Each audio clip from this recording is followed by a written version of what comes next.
பிள்ளையாரப்பா, நான் என்ன சந்தர் கூட சண்டை போட்டா எங்க வீட்டுக்கு வந்தேன்? என் மாமியாரை பத்தி தான் உனக்கு தெரியுமே.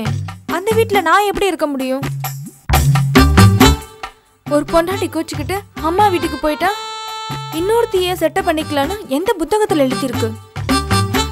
அவன் வரட்டும், அவன் செத்தான், அவனை சாகடிச்சிடறான்.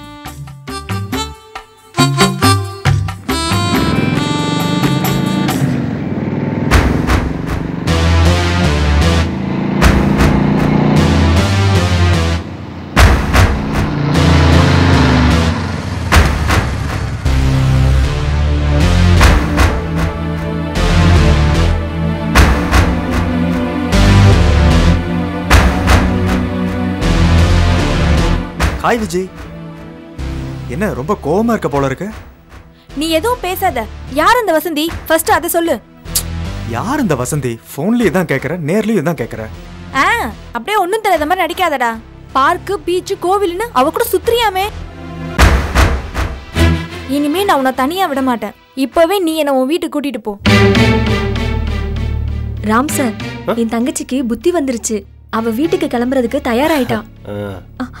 சரி, இப்ப அந்த வசந்தியை எப்படி கட் பண்றது? கொஞ்சம் பேசாம இரு சீதா. அங்க நடக்கிறத பாரு, அப்புறம் நம்ம ரெண்டு பேரும் விலாவரியா பேசிக்கலாம். அங்க பாரு. இத கேட்கவே எனக்கு ரொம்ப சந்தோஷமா இருக்கு விஜய். வா விஜய், இப்பவே எங்க வீட்டுக்கு போலாம். இருடா, அவசரப்படாத.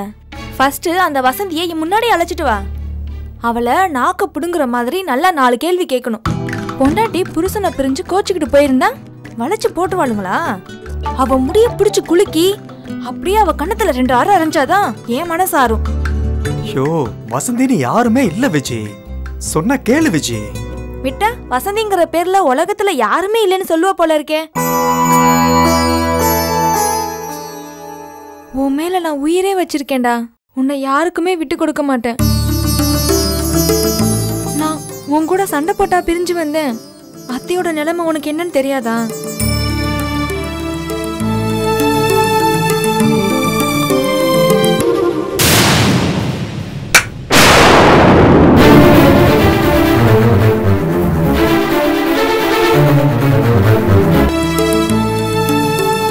இனிமேல் நான் உன்னை தனியாவே இருக்க விட மாட்டேன். அப்ப வா விஜய், வீட்டுக்கு போலாம். இல்ல, நான் உனக்கு 5 நாள் டைம் தரேன். நான் வீட்டுக்கு வர சூழ்நிலையை ஏற்படுத்தி வச்சுட்டு என்னை கூட்டிட்டு போ. இல்ல தனி வீடு பார்த்துட்டாது வா, நான் உடனே கிளம்பி வரேன். 5 நாள்ல நான் சொன்ன மாதிரி நீ செய்யல, அப்புறம் இந்த விஜய உன் விஜயாவே பார்க்க மாட்டேன் சொல்லிட்டேன். விஜய் நில்லு விஜய். உன்னை பைக்ல கூட்டிட்டு போய் வீட்டுல விட்டுறேன். ஒரு காஃபி சாப்பிட்டு அப்புறமா வீட்டுக்கு போலாம் விஜய்.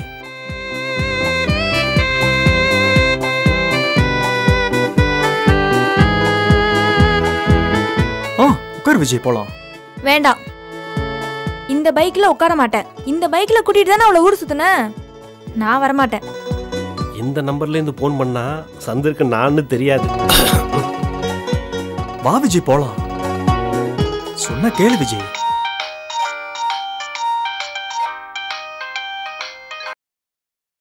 ஹலோ, யார் பேசுறீங்க? நான் வசந்தி பேசுறேன்.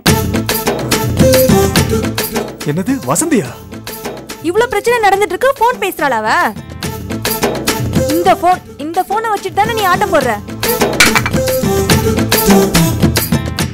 என்ன இவ இப்படி போன பிடிக்க போட்டா? வண்டியிடு, ஹோட்டலுக்கு போ, காஃபி சாப்பிடலாம், பார்க்குக்கு போய் கொஞ்சலாம். வா போலாம். வரியா இல்ல நான் கிளம்பட்டுமா? சரி வா விஜய், போலாம்.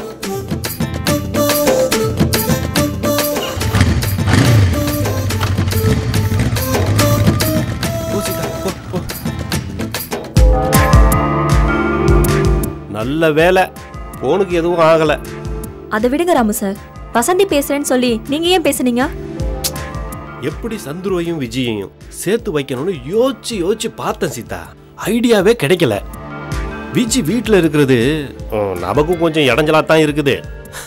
நாம அப்படி இப்படி பேசிட்டு இருக்கோம்ல, அவ பாட்டுக்கு ரூமுக்குள்ள வந்துடுறா.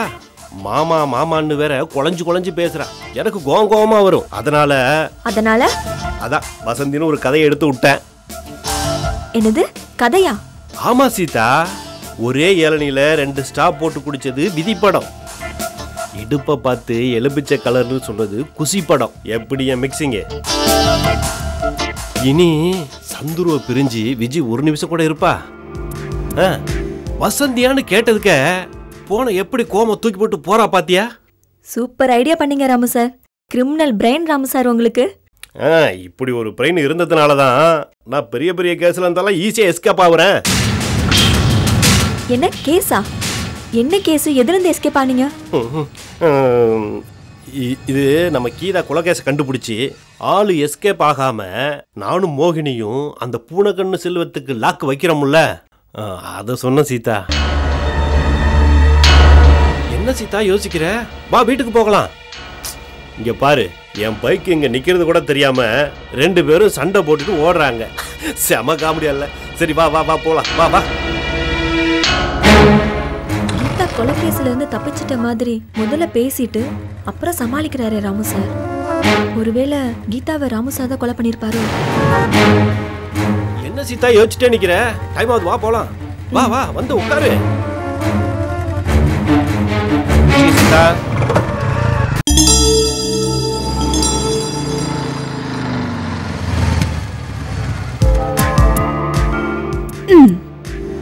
மெதுவா இருங்கறாதா?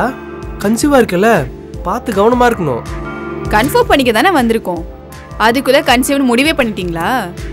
எங்க அம்மா கை பிடிச்சி பார்த்து சொன்னா கரெக்டா தான் இருக்கும். நீ மாசமா தான் இருக்க. என்னது, உங்க அம்மாவா? இல்ல, வேலைக்கார அம்மா சொல்றதுக்கு அம்மான்னு சொல்லிட்டேன். இப்படி எதுக்கு எடுத்தாலும் சந்தேகப்பட்டு இப்படி கேள்வி கேட்டுட்டே இருந்தா எப்படி சந்தோஷமா வாழ்றது? நான் எவ்வளவு கஷ்டப்பட்டு வாழ்க்கையில போராடி ஜெயிக்கணும்னு நினைக்கிறேன். இந்த வேதனை எனக்கு மட்டும் தான் புரியும். அப்படியே தோல்ல சாஞ்சு அழுதுருவோம் தெரியுமா? சரி சரி, ஏன் ராஜேஷ் இப்படி ஃபீல் பண்ற? நம்ம நல்ல செய்தி கேட்கறதுக்காக டாக்டரை பார்க்க வந்திருக்கோம். வாங்க போய் டாக்டரை பார்த்துட்டு வரலாம். வண்டியை நீ படிட்டு வாங்க.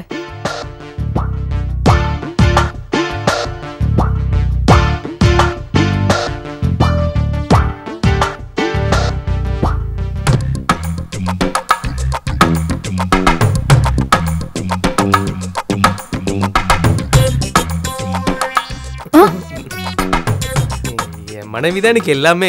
என் வைஃப் 24 கேரட் கோல்டு. என்னாச்சு உங்களுக்கு? எனக்கு எதுவுமே புரியல. பேசாம வாங்க.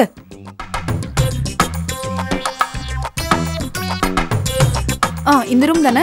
இங்கதான். டாக்டர்? Yes, come in. வாமா.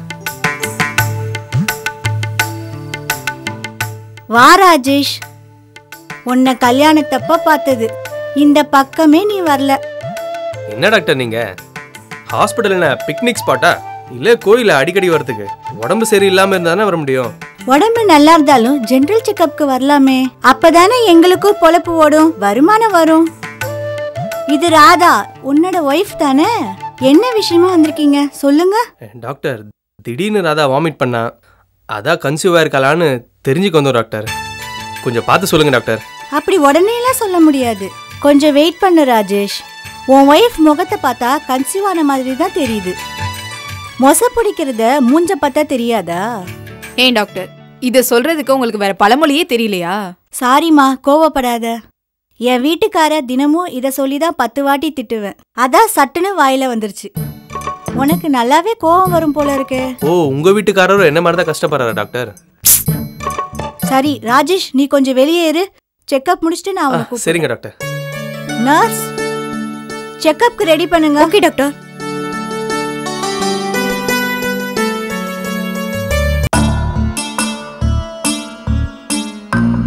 மா, காஃபி சாப்பிடுமா.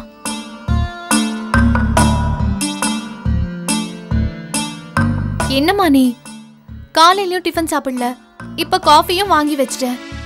உனக்கு என்னம்மா ஆச்சு? ஏன் இப்படி இருக்க? எப்ப பார்த்தாலும் கீதா நினைப்பாவே இருக்குடி. மோகினி வாழ்க்கையை கெடுத்த பாவம்தான் என் பொண்ணை கொண்டு போயிடுச்சோன்னு மனசு வேதனையா இருக்குடி. கீதா இங்க வந்த புதுசுல கௌதம் மோகினியை சேர்த்து வைக்க போறேன்னு சவால்லாம் விட்டா. நாம தான் அவன் மனசை மாத்தி கௌதம் தம்பியை கல்யாணம் பண்ணிக்கிற அளவுக்கு கொண்டு போனோம். கடவுள் நல்லது பண்றவங்களுக்கு நல்லதும் கெட்டது பண்றவங்களுக்கு கெட்டதும் செய்வாருங்கிறது நம்ம விஷயத்துல உண்மையாயி போயிடுச்சு. மா, எங்க உட்காந்து என்ன பேசிட்டு இருக்கு தெரியுதா? யார் காதுலயாவது விழுந்துற போதுமா? சர்ச்சு ஃபாதரியார் கிட்ட பாவ மன்னிப்பு கேக்குற மாதிரி நீ பாட்டுக்கு பேசிட்டு போனா கீதாக்கு உயிர் போச்சு, நமக்கு மான மரியாதை போயிடுமா? நீயாவது அப்பா பாசத்தை அனுபவிச்சு வளர்ந்தவ ஜானகி. கீதா பிறந்த கொஞ்ச நாள்லயே உங்க அப்பா போயிட்டாரு. என்கிட்டயே வளர்ந்தவ அவளை நானே கொன்னுட்டேனேன்னு வேதனையா இருக்கு. அவளோட தலையெழுத்து அப்படி எழுதிருக்கேன்னு நீ உன் மனசு தேத்திக்குமா? பேர பசங்க உன்கிட்ட தானே வளர்றாங்க, அவங்கள நல்லா வளர்க்கறதுல உன்னோட கவனத்தை செலுத்துமா. நீ சொல்ற மாதிரிதான் நானும் காலத்தை ஓட்டுறேன் ஜானகி. இப்ப என் கவலை எல்லாம் எந்த தப்பும் செய்யாத கௌதம் தம்பி ஜெயில்ல இருக்கே, அந்த தம்பி எப்படியாவது வெளியில வந்துடணும். கீதாவை கொன்னு கௌதம் தம்பிய ஜெயிலுக்கு போக வச்சவன் எந்த படுபாவியா இருந்தாலும் அவனும் நல்லா இருக்க மாட்டான், அவன் குடும்பமும் நல்லா இருக்காது ஜானகி. சரிம்மா, புலம்பி முடிச்சிட்டல, இனி எதுவும் பேசாம ஒழுங்கா காஃபியை சாப்பிடு. நீ இப்போ சம்மந்தி வீட்ல இருக்க, அத மனசுல வச்சுக்கிட்டு யாரையும் கஷ்டப்படுத்தாம நடந்துக்கோமா.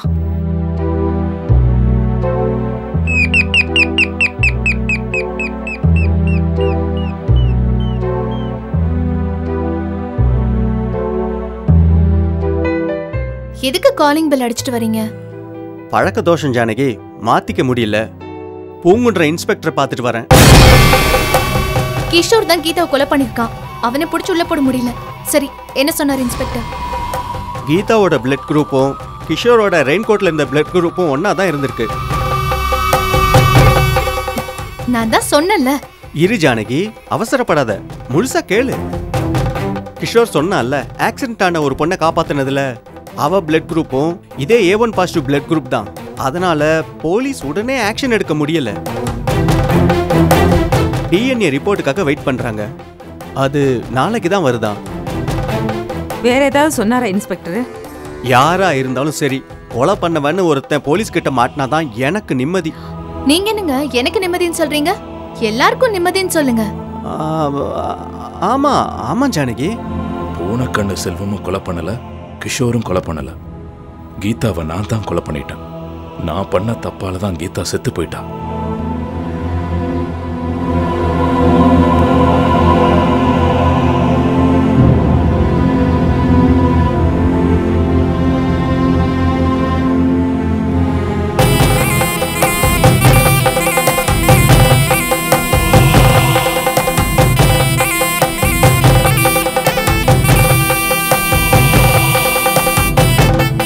பிசினஸை டெவலப் பண்றதுக்காக தப்பான ஆள் சண்முக பாண்டியனோட சேர்ந்து சில இல்லீகல் வேலைகளை செய்ய போய் அதோட தொடர்ச்சியா கீதாவோட உயிரும் போயிடுச்சு.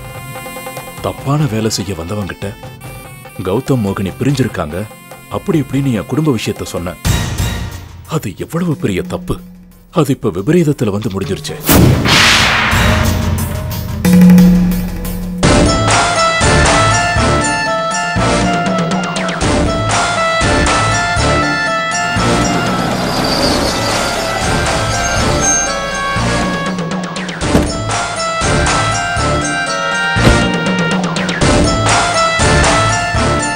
எதுக்கு சண்முக பாண்டியன் அவசரமா என்ன பார்க்கணும்னு? என் வைஃபுக்கு இந்த மாதிரி இல்லீகலா செயல்படுறது பிடிக்காதுன்னு சொன்னா ஏன் புரிஞ்சுக்க மாட்டேங்கிறீங்க? ஃபோர்ஜரி டாக்குமெண்ட்ங்கிறது தெரியாம அந்த இடத்த வாங்கியாச்சு. அதுக்கு சம்பந்தப்பட்ட பார்ட்டிக்கு 60 லட்சம் பணமும் தரேன்னு சொல்லிட்டேன்ல. இதெல்லாம் தேவராஜ் சொன்னா ஒத்துப்பான்னு சொன்ன. இப்ப அவனை வச்சு வேலையை முடிக்க வேண்டியதானே? ஏன் திரும்ப திரும்ப என்ன கூப்பிட்டு தொந்தரவு பண்றீங்க? சார், கம்பெனி விஷயத்தெல்லாம் தேவராஜ் நல்லபடியா முடிச்சு கொடுத்துட்டாரு. நான் ஒரு சந்தோஷமான செய்தி சொல்றதுக்காக தான் நான் உங்களை இங்கே வர சொன்னேன். என்ன செய்தி? நீங்க உங்க பையனும் மருமகளும் பிரிஞ்சிருக்காங்க, அவங்கள மறுபடியும் சேர்த்து வைக்கணும். அதுக்கு இடைஞ்சலா எங்க ரிலேஷன் பொண்ணு கீதாங்கிறவ கௌதம தந்திரமா கல்யாணம் பண்ணிக்க பாக்குறா அப்படின்னு சொன்னீங்கல்ல? ஆமா. அந்த விஷயத்த நான் தேவராஜ் கிட்ட சொன்னேன். அதுக்கு அவரு, அந்த மனுஷன் ரொம்ப நல்லவராச்சே, அவருக்கு ஒரு சின்ன பொண்ணு இடைஞ்சல் பண்ணுதேன்னு ரொம்ப ஃபீல் பண்ணாரு சார். அது மட்டும் இல்லாம மழை பெஞ்ச அன்னைக்கு கௌதம் தம்பியோட கீதாவை பார்த்துருக்காரு. தம்பி வாட்ச்மேன் கிட்ட கீதாவை பார்த்துக்கோன்னு சொல்லிட்டு பெட்ரோல் வாங்க போயிருக்காரு. அந்த நேரம் பார்த்து வாட்ச்மேனும் எங்கேயோ போயிட்டானா. தேவராஜ் தான் அசால்ட்டா மர்டர் பண்றவராச்சே, உங்களுக்கு நல்லது செய்யணும்ட்டு சட்டுன்னு உள்ள போய் கீதாவை கத்தியால குத்திட்டு வந்துட்டாரு.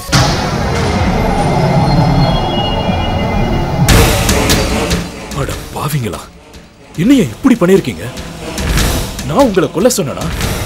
என் பொண்டாட்டிக்கு இந்த விஷயம் தெரிஞ்சா அவ்வளவுதான், என் குடும்பமே நாசம் ஆயிடுயா. என் புள்ள கௌதம் உள்ள இருக்கிறதுக்கு நீங்க தான் காரணமா? சாரி சார், கௌதம் தம்பி என்ன செய்யறதுன்னு தெரியாம பதட்டத்தில் கத்திய உருவி போலீஸில் அவரே மாட்டிக்கிட்டார் சார். அன்னைக்கு இடம் மேட்டருக்காக எங்களோட கௌதம் தம்பியை அனுப்புறேன்னு சொல்லியிருந்தீங்க. நீங்கள் மட்டும் தம்பியை அனுப்பியிருந்தீங்கன்னா கொலையும் நடந்திருக்காது, தம்பியும் போலீஸில் மாட்டியிருக்க மாட்டார். என்ன இவ்வளவு மோசமான ஆளுங்களா இருக்கீங்க? கிருஷ்ணாவுக்கு தெரிஞ்சா அவ முகத்திலேயே முழிக்க முடியாதையா? கவலையே படாதீங்க சார், ஒரு 2 லட்சம் ரூபாய் என்கிட்ட கொடுங்க, கௌதம் தம்பியை நானே வெளியே கூப்பிட்டு வந்துடுறேன். எல்லாத்தையும் பார்த்துக்கலாம் சார். நான் வரேன் சார். சார் நல்லா யோசிச்சு முடிவு சொல்லுங்க சார்.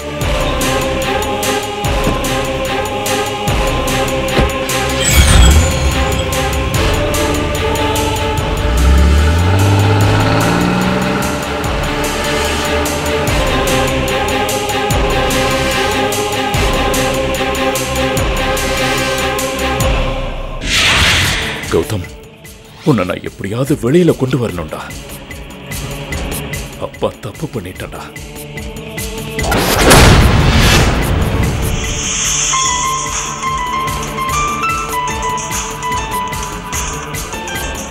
சண்முக பாண்டியன்,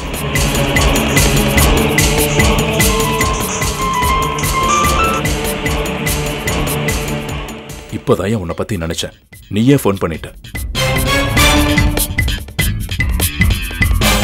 சார் ஒரு 3 lakhs கொடுங்க சார், உங்க பையனை வெளியே கொண்டு வந்துருவோம்.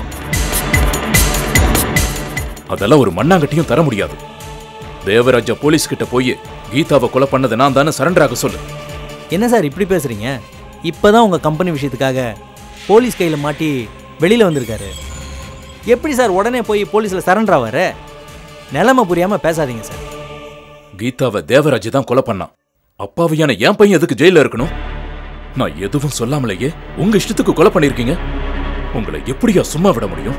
என்ன சார் நல்லது பண்ணா மிரட்டுற மாதிரி பேசுறீங்க?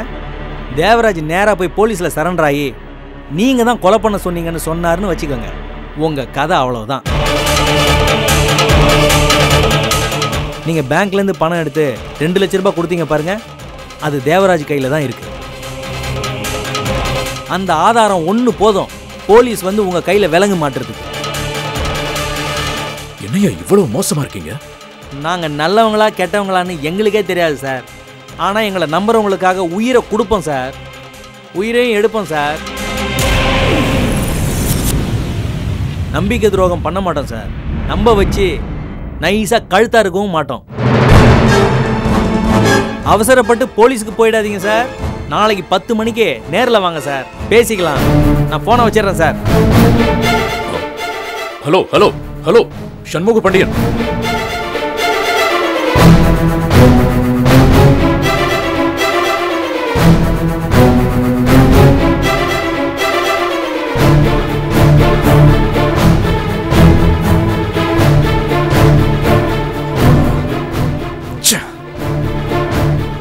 கூடா நட்பு கேடாய் முடியுங்கிறத நிரூபிச்சிட்டான். கௌதம் சாரிடா, என்னால தானே நீ ஜெயில இருக்க. Sorry Gautham, sorry Gautham, sorry.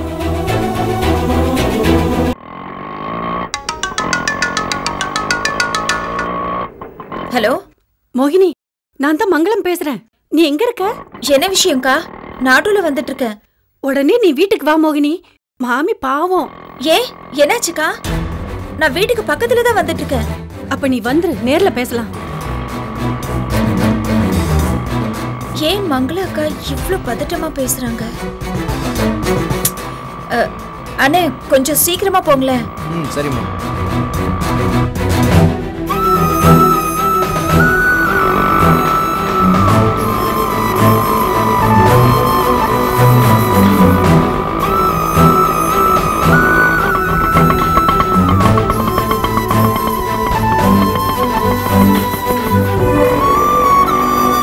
என்னக்கா என்னாச்சு? ஏன் இவ்ளோ அவசரமா வர சொன்னீங்க?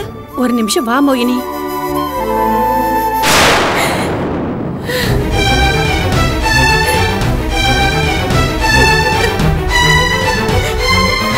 அத்தை அத்தை, என்னாச்சு அத்தை? ஏன் இப்படி அழறீங்க? மங்களக்கா என்னாச்சு நீங்களாவது சொல்லுங்களேன். எல்லாம் முடிஞ்சு போச்சு மோகினி, எல்லாம் முடிஞ்சு போச்சு. ஆசை ஆசையா பாசத்தை கொட்டி வளர்த்த என் பிள்ளைய போலீஸ் பிடிச்சிட்டு போயிட்டா. என்னத்த சொல்றீங்க? கிஷோர் தான் கீதாவை கொலை பண்ணான்னு சொல்லி அரெஸ்ட் பண்ணிட்டு போயிட்டாங்க மோகினி. கிஷோர் ரெயின்கோட்ல இருந்த பிளட்ட டிஎன்ஏ ரிப்போர்ட்டுக்கு அனுப்பியிருந்தாங்கல்ல, அந்த ரிப்போர்ட் வந்துருச்சான். அந்த பிளட்டும் கீதாவோட பிளட்டும் ஒன்னா ஒத்து போயிடுச்சான். அதனால கிஷோர் தான் கொலை பண்ணிருப்பான்னு கூட்டிட்டு போயிட்டாங்க மோகினி. என்ன கிஷோர் கொலை பண்ணானா? நம்பவே முடியலையே. அவ இந்த கொலையை பண்ணிருக்கவே மாட்டா மோகினி. டிஎன்ஏ டெஸ்ட் எல்லாம் என்னால நம்பவே முடியல. ஆதாரம் இருக்குன்னு சொல்லி தானே அரெஸ்ட் பண்ணிட்டு போயிருக்காங்க மாமி. கிஷோர் கொலை பண்ணலன்னு சொன்னா என்ன அர்த்தம்? ஆதாரம் இல்லாமல்லாம் அரெஸ்ட் பண்ணி ஜெயிலுக்குள்ள போட முடியாதுல்ல மோகினி. என்னடி அவளுக்கு சப்போர்ட் பண்ற? நான் உங்க சைடு தான் பேசுறேன் மாமி. மோகினி கிட்ட சந்தேகம் கேக்குறேன் மாமி. ஸ்ட்ராங்கான ஆதாரம் இல்லாம அரெஸ்ட் பண்ண மாட்டாங்கக்கா. அதான் எனக்கும் ஆச்சரியமா இருக்கு. அன்னைக்கு கூட கிஷோர் அந்த கெஸ்ட் ஹவுஸ் வாட்ச்மேன் கிட்ட போன்ல பேசிட்டு இருந்தான்லக்கா.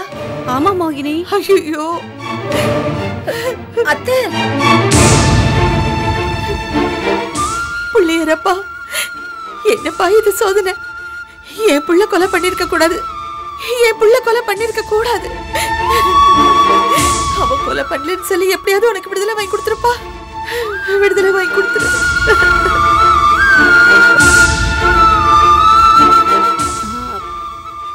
மோகினி, நீ யோசிக்கிறத பார்த்தா கிஷோர் தான். சும்மா இருங்கக்கா.